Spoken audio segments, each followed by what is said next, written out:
ঝিনাইদহে মানব পাচার প্রতিরোধে সচেতনতামূলক চলচ্চিত্র প্রদর্শনী অনুষ্ঠিত হয়েছে। এ উপলক্ষে আজ বিকেলে জেলা শিল্পকলা একাডেমিতে ফুয়াদ চৌধুরীর পরিচালনায় নির্মিত মেঘকন্যা চলচ্চিত্রটি প্রদর্শন করা হয়েছে।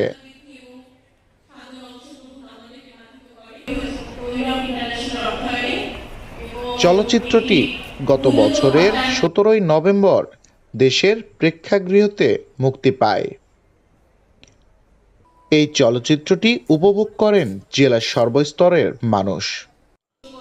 মেঘকন্যা চলচ্চিত্রটিতে নারী পাচার প্রতিরোধ বিষয়ে বিশেষ দিক তুলে ধরা হয়েছে।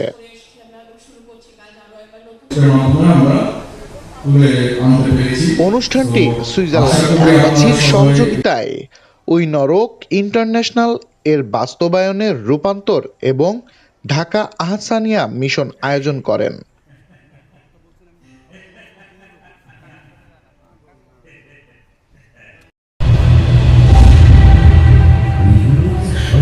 এই চলচ্চিত্র প্রদর্শনের মাধ্যমে সকলের মাঝে সচেতনতা সৃষ্টি মূল লক্ষ্য এই সংস্থার।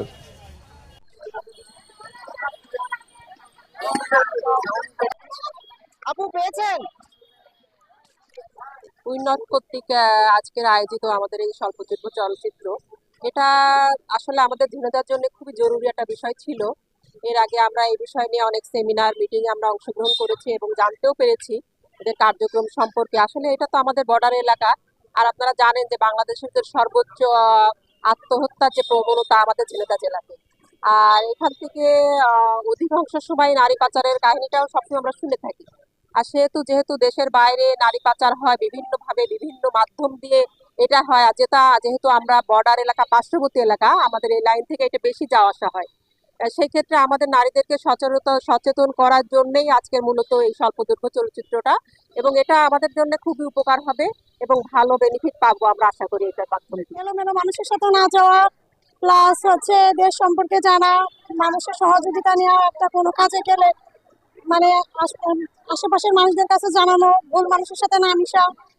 বাইরের জগৎটার মধ্যে অনেক নারীদের জন্য অনেক কঠিন, তো এখান থেকে মেয়েদের সাবধান হওয়া উচিত। আমি দেখলাম এই সিনেমার ভিতরে যে বর্তমানে গ্রাম অঞ্চলে এবং প্রত্যন্ত যেসব গ্রাম অঞ্চল আছে সেখানে নারী শিক্ষা এবং মানে দারিদ্রতা অতিরিক্ত হারে এটা বেড়ে গেছে। এখন এটা থেকে আমাদের উত্তরণের জন্য এই ধরনের সিনেমা বা এই ধরনের যে কোনো ধরনের প্রজেক্ট আমাদের দেশে অনেক বেশি দরকার।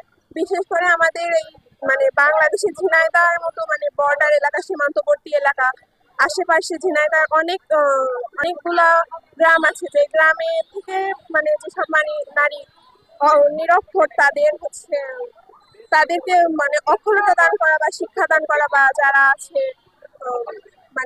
যারা মানে বাইরে যেতে চায় তাদেরকে পাসপোর্ট বা ভিসা এই সম্পর্কে সচেতন হইতে হবে এবং এসব সম্পর্কে নিজেদেরকে অনেক